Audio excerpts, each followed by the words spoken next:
مبسملا ومحمدلا ومصليا ومسلما اما بعد قال اللہ تبارک وتعالی اقم الصلاة لدلوک الشمس اللہم صل علی محمد وعلی آل محمد كما صليت على إبراهيم وعلى آل إبراهيم إنك حميد مجيد اللهم بارك على محمد وعلى آل محمد كما باركت على إبراهيم وعلى آل إبراهيم إنك حميد مجيد۔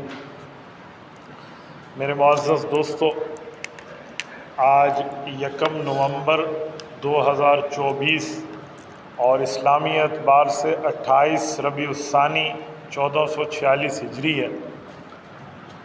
ربیع الثانی یہ اسلام کی ترتیب مہینوں کے اعتبار سے چوتھے نمبر کا مہینہ ہے۔ ربیع کا معنی بہار ہوتا ہے، ثانی کا معنی سیکنڈ دوسرا ہوتا ہے، تو یہ دوسری بہار، یعنی اس زمانے میں موسم تبدیل ہوتے تھے تو اسے دوسری سردیوں کی بہار کہا جاتا ہے۔ ربیع الثانی میں اسلام کے متعلق کئی جہادی واقعات، کئی آیات کی نزول، کئی واقعات موجود ہیں، لیکن ربیع الثانی میں ایک خاص حکم آیا ہے جسے ہم حکم نماز سمجھتے ہیں۔ یہ جو نمازیں فرض ہوئی ہیں، نمازوں کی فرضیت کا حکم آیا ہے، وہ ربیع الثانی کا مہینہ ہے۔ تو ماہ ربیع الثانی جو ہے تو اس میں نمازوں کی فرضیت کی تفصیل اتری ہے، تو میں نمازوں کے حوالے سے چند معروضات آپ کے سامنے پیش کروں گا۔ دیکھو، سب سے پہلی اور بنیادی بات، کلمہ پڑھ لینے کے بعد مسلمان پہ نماز فرض ہے۔ کیوں فرض ہے؟ یہ نماز اللہ کی عبادت ہے، اور رب کریم ہمارے خالق ہیں، ہم اس کی مخلوق ہیں۔ اللہ جب چاہے ہم سے عبادت کرا لیں۔ یہ تو رب کریم کا کرم ہے کہ پچھلی امتوں کو 50 نمازیں دی تھی، ہمیں 5 دی ہیں، لیکن 5 دے کر بھی فرمایا کہ ثواب 50 والا۔ تو اللہ جل شانہ کی عبادت ہمارے لیے ذمہ ہے، ہم دنیا میں آئے ہی اللہ کی عبادت کے لیے۔ یہ نہیں کہا جا سکتا کہ اتنی زیادہ عبادت ہے، فلاں ہے فلاں، یہ کیوں ہے؟ دیکھیں، عبادت کی بات بعد میں، اگر ہم اپنی پیدائش پہ غور کریں نا، ہماری پیدائش ہمارے کنٹرول میں نہیں ہے۔ ہم چاہ کر تو پیدا نہیں ہوئے نا، ہم نے چاہا ہماری آنکھیں کیسی ہوں، کان کیسے ہو، ناک کیسے ہو، شکل کیسے ہو، ہماری تقدیر کیسے ہو، ہماری قوم کیسے ہو، ہمارا قبیلہ کیسے ہو، ہماری تعلیم کیسے ہو، ہمارے ماں باپ کون ہونے چاہیے، بہن بھائی کون ہونے چاہیے، چاچو دادا نانی نانا یہ کون ہونے چاہیے، ہمارے کنٹرول میں نہیں ہے، یہ اللہ پاک جل شانہ کی طرف سے۔ ایسے عبادت کا معاملہ ہے، یہ بھی اللہ کی طرف سے، اللہ نے لکھ دیا ہے ہمیں کرنا ہوگا۔ کیوں؟ 27واں پارہ دوسرا صفحہ، رب کریم کا اعلان ہے، وَمَا خَلَقْتُ الْجِنَّ وَالْإِنسَ إِلَّا لِيَعْبُدُونَ، کہ تمہاری پیدائش کی وجہ میں بنیادی وجہ جو ہے وہ اللہ کی عبادت ہے، چاہے وہ جن ہے چاہے وہ انسان ہے، کیونکہ اللہ نے جن اور انسان دونوں کو احکام کا پابند بنایا ہے، جسے کہتے ہیں نا مکلف۔ مکلف کا معنی ہوتا ہے احکام کا پابند، تو جن بھی انسان کی طرح احکام کا پابند ہے۔ یہ جو جن ہیں ان کے اوپر بھی رسول اللہ صلی اللہ علیہ وسلم کا کلمہ پڑھنا لازم ہے۔ پچھلے انبیاء کے دور میں جن ان انبیاء کا کلمہ پڑھتے تھے جو وقت کا نبی ہوتا تھا، جب وہ وقت کے نبی تشریف لے جاتے تو وہ جن دوسرے نبی پہ کلمہ پڑھنے کے پابند ہوتے اگر ان کی عمر لمبی ہے تو۔ ایسے ہی کچھ انبیاء کرام کے صحابی جن، موسیٰ علیہ السلام پہ ایمان لانے والے، عیسیٰ علیہ السلام پہ ایمان لانے والے، کثرت کے ساتھ رسول اللہ صلی اللہ علیہ وسلم کے دربار میں آیا اور آ کر انہوں نے کلمہ پڑھا ہے اور حضور علیہ السلام کے صحابی بنے ہیں۔ یہ ان کے اوپر پابند اور لازم کیا گیا کہ آپ نے بھی کلمہ پڑھنا۔ آپ نے ایک حدیث پاک سنی ہوگی، حضور علیہ السلام نے فرمایا بعثت الی الاسود والاحمر او کما قال، فرمایا کہ مجھے اللہ تعالیٰ نے ہر کالے اور ہر سرخ کے پاس بھیجا ہے۔ فرماتے ہیں اس سے مراد یہ ہے کہ ہر جن اور ہر انسان کے پاس نبی بنا کر بھیجے۔ تو جیسے مسلمان پر عبادت لازم ہے، ایسے جنات پر عبادت لازم ہے۔ ان دونوں سے اللہ جل شانہ کی باز پرس ہوگی، قیامت میں اس کے سوال ہوں گے۔ تو یہ نمازیں ہیں، یہ جو نماز کی فرضیت ہے یہ ہم پہ بھی ہے اور جنات پہ بھی ہے، یہ لازم ہے۔ اب یہ اللہ تعالیٰ نے نماز کی فرضیت کی ہے۔ یاد رکھیں نمازیں کتنی تھیں؟ نماز شروع میں 2 رکعت ہی نازل ہوئی ہے۔ 4 رکعت جو ہے نا، یہ 4 رکعت نازل نہیں ہوئی، میں اس کی وجہ بتاتا ہوں۔ یہ جو ہم سفر میں پڑھتے ہیں نماز، اصل نماز یہی ہے۔ شروع میں گھر میں بھی یہی تھی، باہر بھی یہی تھی، لیکن پھر رب کریم نے مسلمانوں کے معاملات کو دیکھ کر فرمایا گھر میں 2 رکعت والی نماز 4 رکعت ہو جائے گی، سفر میں وہی 2 برقرار رہے گی۔ کچھ لوگ سمجھتے ہیں سفر میں نماز چھوٹی ہو جاتی ہے، شاید ان کی ذہنیت ٹھیک ہو، لیکن میں سمجھتا ہوں سفر میں ہے ہی یہی، چھوٹی نہیں ہوئی۔ یوں کہنا چاہیے مقام پہ نماز بڑھ گئی ہے، یہ اللہ جل شانہ نے ہمارے لیے نماز کو بڑھا دیا۔ اب یہ جو عبادت ہے نا، ایک بات ذہن میں پکی بٹھا لے کہ عبادت میں بندے کا عقل کا دائرہ کار کا دخل نہیں ہوتا۔ ہم عقل سے سوچ کے عبادت نہیں بنا سکتے، نہ عبادت کر سکتے۔ آپ کہیں گے عقل کا کیا مطلب؟ عقل تابع ہے، عبادت مطبوع ہے، عبادت اس سے آگے کی چیز ہے۔ میں سمجھانے کے لیے ایک بات آپ کی خدمت میں عرض کرتا ہوں۔ پیشاب اور پخانہ بندے کی شرمگاہ سے نجاست نکلتی ہے، لیکن وضو کرنے کے لیے ہم لوگ ہاتھ دھوتے ہیں، منہ دھوتے ہیں، بازو دھوتے ہیں، سر کا مسح کرتے ہیں، پاؤں دھوتے ہیں۔ استنجا ہو گیا تھا، کافی ہو گیا نا؟ تو پیشاب پخانے کے بعد پاؤں دھونے کا کیا مطلب ہے؟ ہاتھ دھونے کا کیا مطلب ہے؟ کونیاں دھونے کا کیا مطلب ہے؟ چہرہ دھوئیں، منہ کی کلی کریں، ناک میں پانی ڈالیں، سر کا مسح کریں، کیا مطلب ہے؟ یہاں عقل نہیں چلتی۔ اسے کہتے ہیں امر تعبدی، یہ اللہ کا حکم ہے، ایز اٹ ایز ہم نے کرنا ہے، اس پر ہم نے سوال نہیں کرنا۔ میں ایک مثال آپ کو سمجھاتا ہوں۔ حضرت علی رضی اللہ تعالیٰ سے ایک شخص ایک مرتبہ سوالات کر رہا تھا، عقل یوں کہتی ہے، آپ یوں کہتے ہیں، عقل یوں کہتی ہے، دین یوں کہتے ہیں۔ تو حضرت علی المرتضیٰ نے اسے ایک جواب دیا اور ایک سوال کیا۔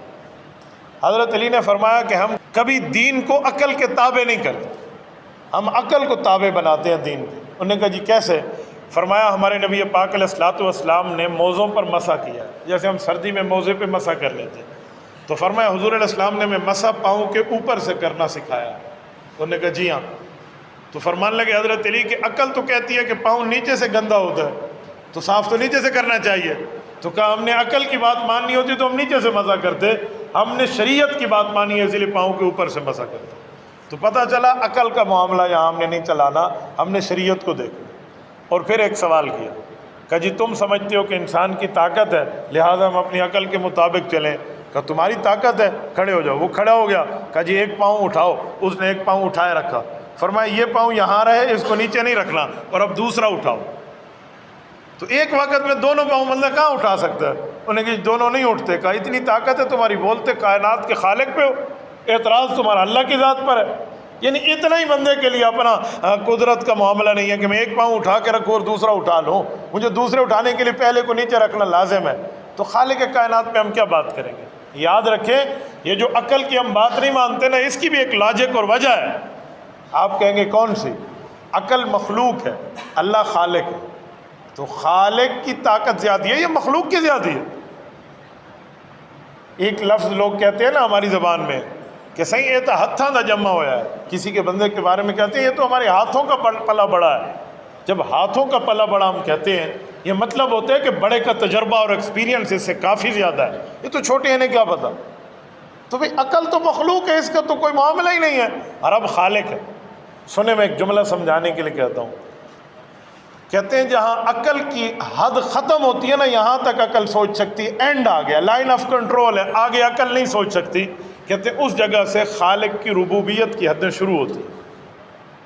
اللہ تعالیٰ کا معاملہ رب کریم کا ہے، ہمارا کیا معاملہ ہے؟ ہم اس پر سوال پیدا نہیں کر سکتے۔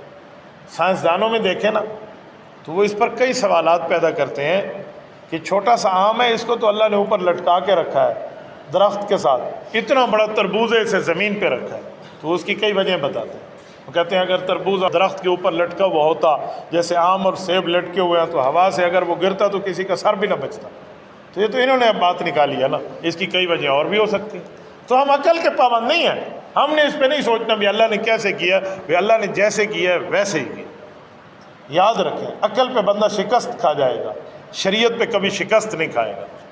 میں سمجھانے کے لیے آپ کی خدمت میں کہتا ہوں، علماء کرام سناتے رہتے ہیں کہ حضرت محبوب سبحانی ذل رحمانی حضرت مولانا شیخ عبد القادر جیلانی رحمۃ اللہ تعالیٰ علیہ تشریف فرما تھے، تو کہتے ہیں شیطان نے ان سے بات کی اور اپنی شکل ظاہر نہیں کی، اپنی آواز ظاہر کی۔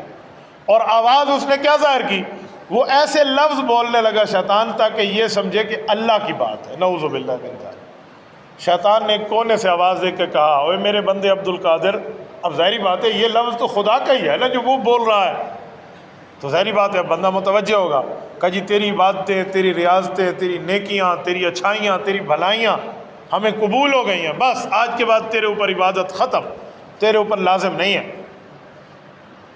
اب ان نے غور کیا، فوراً سوچا کہ رسول اللہ صلی اللہ علیہ وسلم، صحابہ کرام، اہل بیت اعظام، اولیاء کرام کتنے بڑے گزرے ہیں، ان کی باتیں یقیناً اللہ کو قبول تھی، لیکن اللہ نے انہیں تو نہیں فرمایا کہ قبول ہو گئی ہیں آئندہ عبادت نہ کرو، بلکہ اللہ کے رسول صلی اللہ علیہ وسلم کو حکم ہے وَاعْبُدْ رَبَّكَ حَتَّىٰ يَأْتِيَكَ الْيَقِينُ، آپ نے موت تک فرض عبادت کو جاری رکھنا ہے، تو فرض عبادت جو ہے وہ تو موت تک جاری ہے۔ تو حضرت شیخ عبد القادر جیلانی نور اللہ مرکزہ نے سوچا مجھے کیا کہا جا رہا ہے، تو فوراً ان کے دل میں خیال بیٹھ گیا کہ یہ اللہ کا لفظ شیطان اپنی زبان سے بیان کر رہا ہے، تو جس طرف سے آواز تھی نے اس طرف دیکھ کے کہا شیطان مردود تمہیں شرم نہیں آتی، تم گمراہ کرتے ہو ہمیں، رسول اللہ صلی اللہ علیہ وسلم کو تو رب نے یہ بات نہیں فرمائی جس کے لیے اس کائنات کو بنایا گیا ہے، اور یہ مجھے کہہ رہے ہو۔ خاموشی چھا گئی، یہ چپ ہو گیا۔ کچھ ٹائم کے بعد دوسری طرف سے آواز آئی اور آواز بدلی ہوئی ہے، اور وہ بھی آواز اسی سے طرح کے معاملات میں الفاظ تھے کہ میرے بندے عبد القادر تجھے مبارک ہو، تجھے تیرے علم نے بچا لیا ہے، واقعی وہ شیطان کی آواز تھی۔ اب یہ بھی شیطان تھا، یہ دوسری آواز والا۔ حضرت شیخ عبد القادر جیلانی رحمہ اللہ نے سوچا کہ مجھے تو میرے اللہ نے بچایا ہے، علم نے تو نہیں بچایا، علم نے تو شیطان کو گمراہ کر دیا تھا، اس لیے تو وہ زمین کے اوپر راندہ درگاہ ہو کے اترا ہے، تو علم کی بات تو نہیں ہوتی ہے، تو اللہ کا فضل ہے، اللہ کا کرم ہے، اللہ کا احسان ہے، اللہ بچا رہے ہیں، اور یہاں مجھے کہا جا رہا ہے تیرے علم نے تجھے بچایا۔ علم کا تکبر بہت بڑا ہے، اللہ محفوظ رکھے۔ تو حضرت شیخ عبد القادر جیلانی رحمہ اللہ نے وہاں بھی آواز دے کر فرمایا تو بھی شیطان مردود ہے، مجھے میرے علم نے نہیں بچایا، مجھے تو میرے اللہ کے فضل نے بچایا۔ اب میں کیا کہنا لگا ہوں، بتانے یہ لگا ہوں کہ عقل نہیں چلتی، اگر عقل چلتی نا تو یہاں معاملہ مان لیا جاتا کہ بندہ نیک ہے، نیکیاں کر رہا ہے، بس ٹھیک ہے، اللہ راضی ہو گیا، جس کو اللہ دے دے، اللہ کی مرضی ہے، اللہ کے سہارے ہو رہے۔ اسی طرح کہتے ہیں ایک شیطان نے ایک اللہ والے سے مناظرہ کیا، شیطان کہتا تھا اللہ ایک ہے تو دلیل دو، تو بندہ دلیل دیتا کہ اللہ کے ایک ہونے کی یہ دلیل ہے کہ اللہ کائنات میں اکیلے، اگر دو ہوتے تو آپس میں لڑ پڑتے، لہٰذا کائنات کی لڑائی نہیں ہے تو اللہ ایک ہے۔ انہوں نے کہا جی دوسری دیں، پھر وہ دوسری دلیل دے، وہ توڑ دے، تیسری دے، دلیلیں دیتے دیتے دیتے شیطان دلیلیں توڑتا گیا۔ اب اس اللہ والے کے پاس 100 دلائل تھے، انہوں نے 99 دلیلیں پیش کر دی، 99 کی 99 شیطان نے توڑ دی، وہ کوئی ادھر ادھر اوٹ پٹانگ کر کے اپنا کوئی ڈھکوسلا سامنے مار دیتا اور یہ اللہ والے کی دلیل ٹوٹ جاتی۔ اب یہ پریشان ہو گیا کہ میری 99 دلائل تو ہوا میں اڑا دی ہے اس نے، ایک دلیل بچی ہے وہ بھی اگر دے دوں اور یہ ادھر ادھر کر لے تو کیا بنے گا، توحید پہ ایمان نعوذ باللہ ختم نہ ہو تو کیا مسئلہ ہے۔ تو رب کریم کی طرف سے دل میں یہ الہام ہوا کہ اللہ کے بندے اسے جملہ کہ ہم نے رب کو عقل کی بنیاد پہ نہیں مانا، بغیر دلیل کے مانا ہے کہ ہمیں ہمارے نبی نے بتایا۔ کہیں سے دلائل پیش نہ کرو، فیکٹ پیش نہ کرو، پروف اور ایویڈنس پیش نہ کرو، اسے کہ رب کو ہم نے یؤمنون بالغیب وداؤٹ ایویڈنس، بغیر آنکھوں کے دیکھے ہم نے مانا ہے کہ نبوت نے بتا دیا، بس نبوت کا بتانا ایویڈنس ہے۔ انہوں نے یہ دلیل پیش کی تو شیطان سے اس کا جواب نہیں تھا، اس کے پاس کوئی جواب موجود نہیں تھا۔ چیزیں یہی ہوتی ہیں کہ ہم عبادت کو عقل کے تابع کرنا چاہتے ہیں، نہیں، عقل عبادت کے تابع۔ میں یہاں ایک جملہ سمجھانے کے لیے کہتا ہوں، یہ شریعت نے عورت کو حصہ جائیداد اور مال میں والد کے مال میں آدھا دیا ہے اور مرد کو پورا دیا، یعنی بیٹے کا حصہ مکمل ہے اور بیٹی کا حصہ آدھا ہے۔ قرآن کریم سورۃ نمبر 4 سورۃ النساء پارہ نمبر 4 رب کریم کا اعلان ہے للذکر مثل حظ الانثیین، کہ مرد کا حصہ دگنا ہے اور عورت کا حصہ اکارہ ہے۔ اس پر عقلیات کے سوال نہیں کرتے لوگ کہ عورت تو کمزور ہے، اس کو تو زیادہ حصہ دینا چاہیے تھا، ڈبل۔ حالانکہ یہ شریعت نے بات کی ہے نا، یہ عقل کے خلاف نہیں ہے، اس میں بھی دلیل موجود ہے۔ اگر ہم غور کریں تو شاید مرد کو 1 مل رہا ہے تو وہ بھی آدھا بچے گا اس کے پاس، عورت کو آدھا مل رہا ہے تو اس کا پورا ہو جائے گا۔ آپ کہیں گے کیسے؟ مرد نے کسی کی بیوی نہیں بننا، عورت نے کسی کی بیوی بننا ہے۔ مرد نے کسی کی بیٹی نہیں بننا، عورت نے کسی کی بیٹی بننا ہے۔ مرد نے کسی کی ماں نہیں بننا، عورت نے کسی کی ماں بننا ہے۔ مرد کسی کی بہن نہیں بنے گا، عورت کسی کی بہن بنے گی۔ تو عورت کی 4 حیثیتیں ہوئیں، ماں والی، بیٹی والی، بیوی والی، بہن والی۔ اگر بہن ہے تو اس کو بھائی سے حصہ مل رہا ہے، بیوی ہے تو خاوند سے مل رہا ہے، بیٹی ہے تو باپ سے مل رہا ہے، ماں ہے تو پھر بھی اس کو اولاد سے مل رہا ہے۔ تو پھر عورت کو آدھا باپ سے ملا اور آدھا یہ ملا، اس کا تو ایک ہو گیا۔ جو مرد کو ایک دیا اس کا تو آدھا ہو گیا، اس نے آدھا دینے آگے۔ لیکن ہم اگر صرف عقل کی بنیاد پہ لیں تو کہیں گے عورت تو کمزور ہے، سے تو آدھا حصہ دیا گیا۔ لیکن یہاں عقل نہیں چلے گا، شریعت کی بات چلے گی، یہاں شریعت کا معاملہ۔ کچھ لوگ شریعت پہ اعتراض کرتے ہو کہ جی ایسا، میں مثال کے طور پہ ایک جملہ کہہ رہا ہوں۔ شریعت اسلامیہ کا قانون ہے کہ کوئی آدمی اگر چوری کرے، چوری کی ایک مقدار ہے، پورے 200 درہم کی چاندی کے ریٹ کی پوری مقدار ہے، اس مقدار پر رب نے فرمایا فَقْطَعُوا أَيْدِيَهُمَا، ان دونوں کے ہاتھ کاٹ دو، جو چور مرد ہو یا چور عورت ہو۔ ہاتھ کاٹنے کا حکم اللہ کے قرآن نے دیا۔ اس پر لوگ سوال کرتے ہیں جی کیوں ہاتھ کاٹ دیں؟ ہاتھ کاٹنے کا حکم تو بہت برا ہے، یہ تو فلاں ہے۔ حالانکہ اگر اس پہ غور کیا جائے، پوری سزا پر سمجھا جائے تو معاملہ ہے کیا؟ فرمایا گیا ہے کہ اگر کسی پر حد جاری کرنی ہو اور اس چور نے اس حد تک چوری کی ہے، اگر ایک چور کا ہاتھ کٹے گا، وہ ہاتھ کٹا ہوا معاشرے میں دکھائے گا کہ میرا ہاتھ ٹنڈا ہو گیا ہے، کٹ گیا ہے، کبھی کسی دوسرے کو چوری کی جرت نہیں ہوگی۔ سزا تب نافذ کریں، قرآن کہتا ہے وَلْيَشْهَدْ عَذَابَهُمَا طَائِفَةٌ مِّنَ الْمُؤْمِنِينَ، پوری مؤمنین کی جماعت دیکھنے والی ہو، مجمع موجود ہو، اس کے سامنے اس پر حد کو نافذ کریں۔ کیوں؟ لوگ دیکھیں گے تو عبرت پکڑیں گے۔ ہمارے ہاں کیا ہے، سزا دینی ہے تو کال کوٹھڑی میں اور رات کے 4 بجے، اسی لیے پھر معاشرے میں بدماشیاں شروع ہو جاتی ہیں، اسی لیے تو معاشرے میں یہ چیزیں شروع ہو جاتی ہیں۔ گزشتہ طالبان کے دور حکومت میں امیر المؤمنین ملا محمد عمر رحمۃ اللہ تعالیٰ علیہ نے ایک جملہ کہا تھا، انہوں نے کہا تھا جی ہم نے 4 سال میں شریعت کی نفاذ کیا ہے۔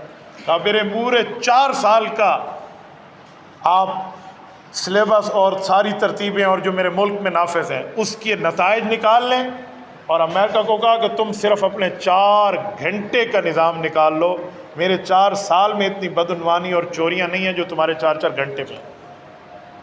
یہ مغربی جمہوریت کو انہوں نے اسلام کا حقیقی چہرہ دکھایا تھا کہ معاملہ ہے۔ اور شریعت اس حد تک اس پر پابند ہے۔ ایک خاتون ہے، سنیں میں ایک جملہ کہنے لگا ہوں، بہت بڑے الفاظ ہیں جو میں اپنے منہ سے ادا کر رہا ہوں، یہ رسالت مآب علیہ السلام نے نہ فرمایا ہوتا میں کبھی اپنے منہ سے نکالنے کی جسارت نہ کرتا۔ ایک خاتون کی چوری ثابت ہو گئی صحابہ کے دور میں، مسلمان خاتون رضی اللہ تعالی عنہ، کیونکہ صحابی سے گناہ ہو سکتا ہے، دنیا میں اس کو معافی بھی ملے گی تاکہ اس سے یہ کام ہو اور اس کے اوپر سزا واقع اور امت کو سمجھ آئے، ورنہ ان کو میں گناہگار نہیں کہہ رہا، یہ شریعت کی تکمیل کے لیے ان سے کام ہوئے تھے۔ ایک خاتون سے چوری سرزد ہو گئی، اس خاتون کا نام ہے فاطمہ بنت اسد رضی اللہ تعالیٰ عنہ، خاتون ہے، برگر فیملی سے ہیں، بڑی فیملی سے ہیں۔ رسالت مآب کے سامنے معاملہ آیا اور گواہوں کی ترتیب پر اس پر چوری ثابت ہو گئی، تو حضور علیہ السلام نے فرمایا اس کے ہاتھ کاٹنے ہوں گے۔ بڑی فیملی کی عورت تھی، سفارشیں ڈالی انہوں نے ادھر ادھر، کوئی نہ کوئی پوچھا کہ نبی علیہ السلام کا قرب زیادہ کس کو ہے، تو بتایا کہ حضرت ابوبکر صدیق کو ہے۔ تو کہا ابوبکر تو حضور کو سفارش اس طرح کی بات کی نہیں کریں گے کوئی شریعت کے خلاف جائے۔ کہا اور بتائیں؟ کہا بچوں میں حضرت اسامہ بن زید سے حضور علیہ السلام بڑے پیار کرتے ہیں۔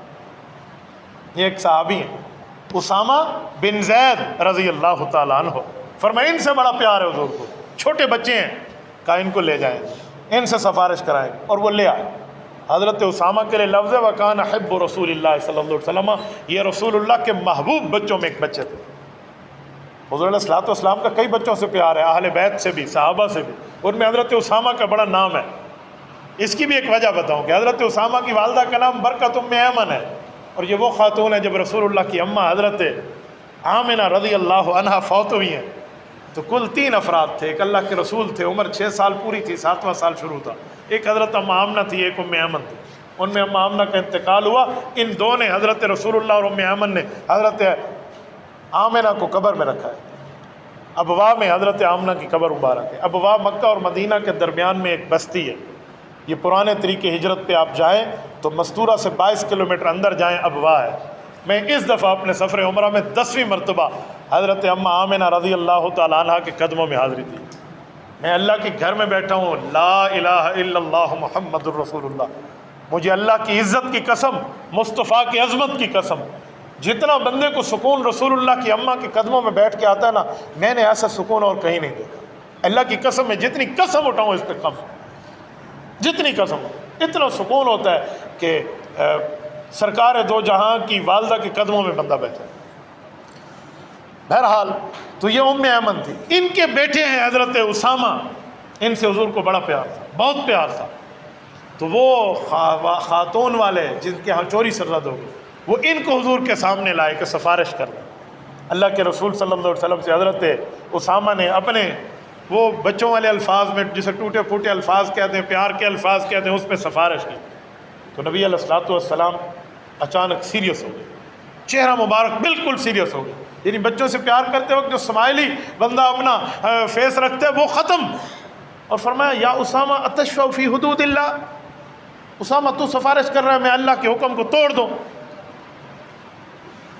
محبت ہے، پیار ہے، تعلق ہے، اس صحابی سے معاملہ اپنی جگہ ہے، اس بچے سے تعلق اپنی جگہ ہے، لیکن جب حکم خدا کے نفاذ میں سفارش آئی، فرمایا تشفع فی حدود اللہ، تو اللہ کے حدود میں مجھے یہ کہہ رہا ہے میں توڑ دوں، اس میں سفارش کر رہا ہے۔ حضرت اسامہ پیچھے ہٹ گئے، یا رسول اللہ میں آپ کے غصے سے پناہ مانگتا ہوں بس۔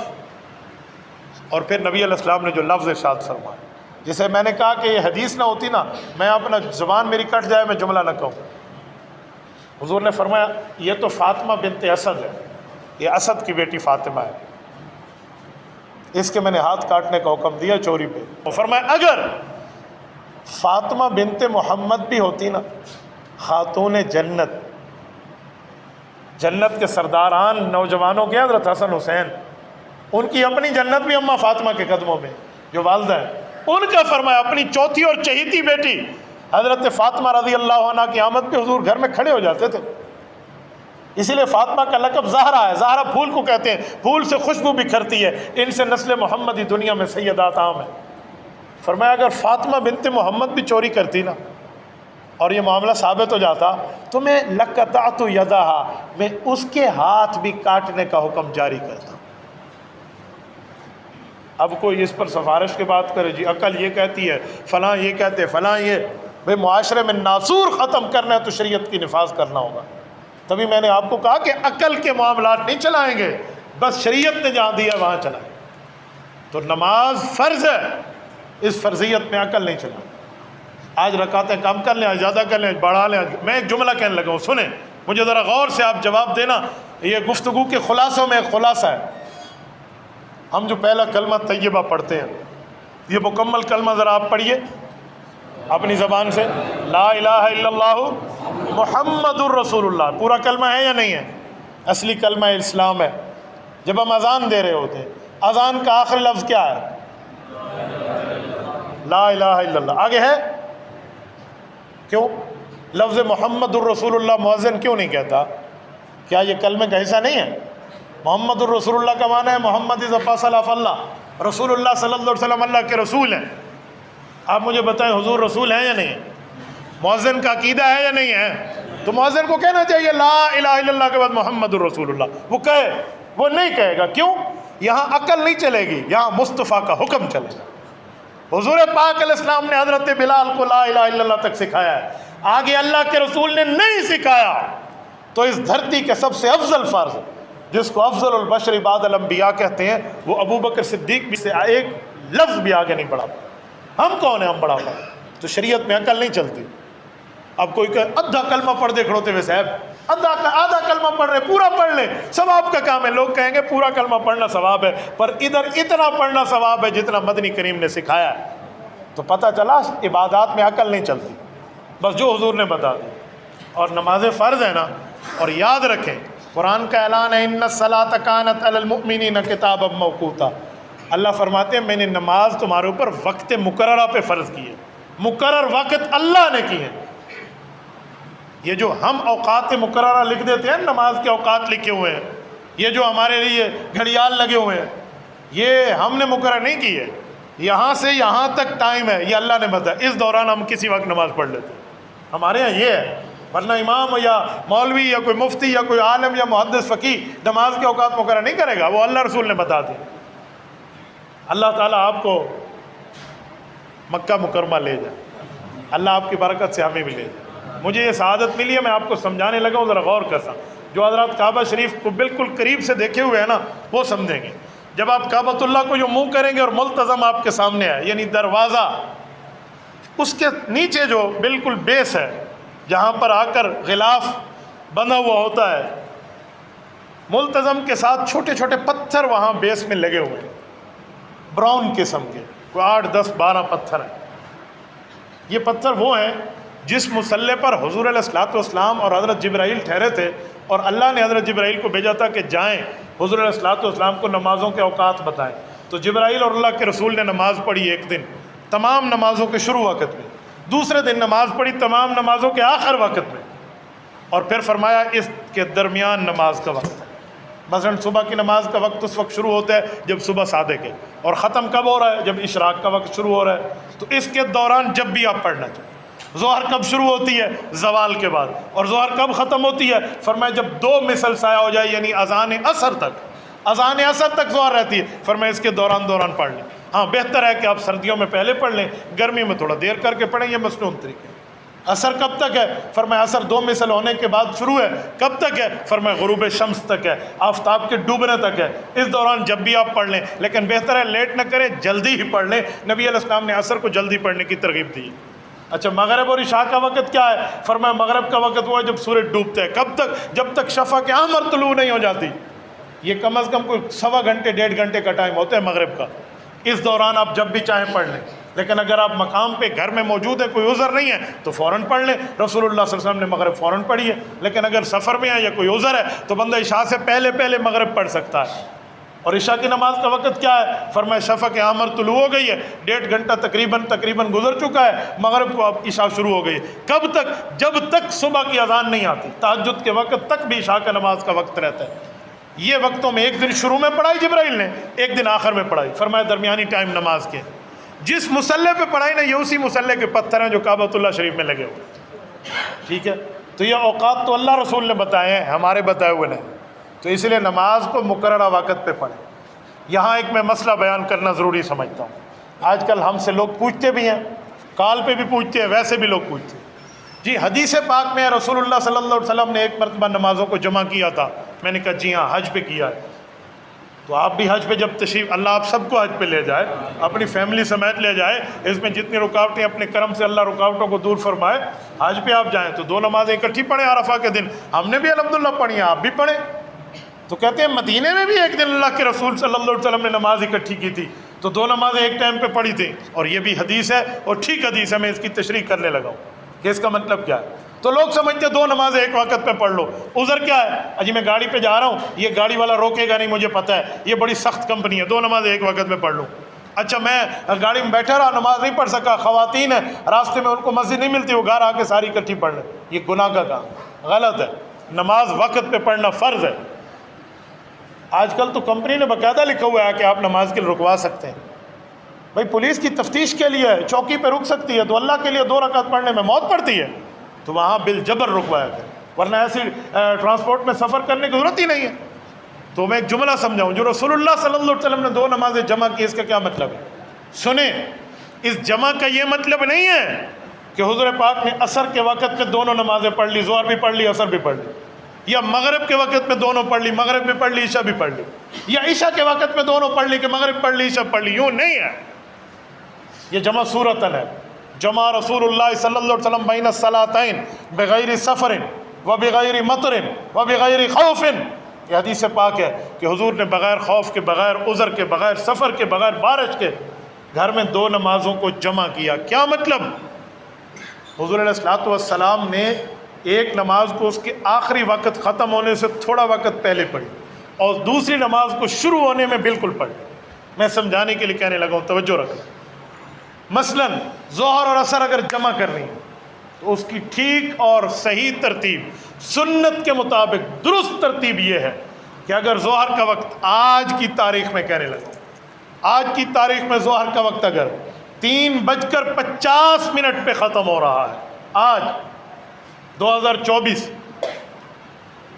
1 نومبر 3:50 پہ ظہر ختم ہو رہی ہے، تو 3:45 پہ ظہر پڑھ لیں، 5 منٹ گزار کے، یا 3:40 پہ کر لیں، 10 منٹ گزار کے، جیسے 3:51 3:52 پہ عصر شروع ہوئی ہے تو پھر عصر پڑھ لی ہے، وہ بھی اپنے وقت پہ، یہ بھی اپنے وقت۔ یہ ہے جمع صلاۃ رسول اللہ جو گھر میں کی ہے، حج کے علاوہ کہہ رہا ہوں۔ حج میں حضور پاک علیہ السلام نے ایک وقت میں 2 پڑھ لی ہیں، وہ پرابلم نہیں ہے، وہاں آپ پڑھ سکتے ہیں۔ وہ پورے زندگی میں ایک دفعہ جو حج ہے وہ اسی پر ہے۔ تو یہ نمازیں، اور ہمارے والے کیا سمجھتے ہیں عصر میں ہی ظہر پڑھ لیں، ظہر میں ہی عصر پڑھ لیں، ایسا نہیں ہے، یہ بڑا فرق ہے۔ میں سمجھانے کے لیے آپ کو ایک جملہ کہنے لگا ہوں۔ رات میں اسٹیج پر بیٹھا تھا جامعہ عثمانیہ خان گڑھ ضلع مظفر گڑھ، انہوں نے مجھے کہا کہ حضرت آپ کی گفتگو کا وقت 11:30 بجے، میں 11:30 بجے اسٹیج پہ پہنچ گیا، لیکن مجھ سے قبل ایک ہمارے ماشاءاللہ عالم دین گفتگو فرما رہے تھے، ان کی گفتگو تھوڑی لمبی ہوئی تو 12:15 بجے جا کے مجھے وقت ملا۔ تو میں نے وہاں ان حضرات سے کہا کہ میں 31 اکتوبر 2024 تمہاری اسٹیج پہ تھا، اور رات کے 12 بجے کے بعد 1 نومبر شروع ہو گئی ہے۔ کہتے جی ہاں۔ میں نے کہا اب میں کہہ سکتا ہوں کہ پچھلے مہینے میں تمہاری اسٹیج پہ آیا تھا اور اگلے مہینے جا رہا ہوں۔ تو پہلے لوگوں نے نہیں سمجھا، تو پھر کہا جی بات تو ٹھیک ہے کہ رات 12 بجے کے بعد اکتوبر ختم ہے، نومبر شروع ہے۔ تو میں نے کہا میں کہہ سکتا ہوں کہ میں اسٹیج پر پچھلے مہینے آیا تھا، تم نے مجھے اگلے مہینے میں وقت دیا ہے۔ تو سارے ہنس رہے تھے، میں نے سمجھانے کے لیے کہا۔ تو یہ اس بنیاد پہ کہ اکتوبر کا اینڈ ہے اور نومبر کا اسٹارٹ ہے۔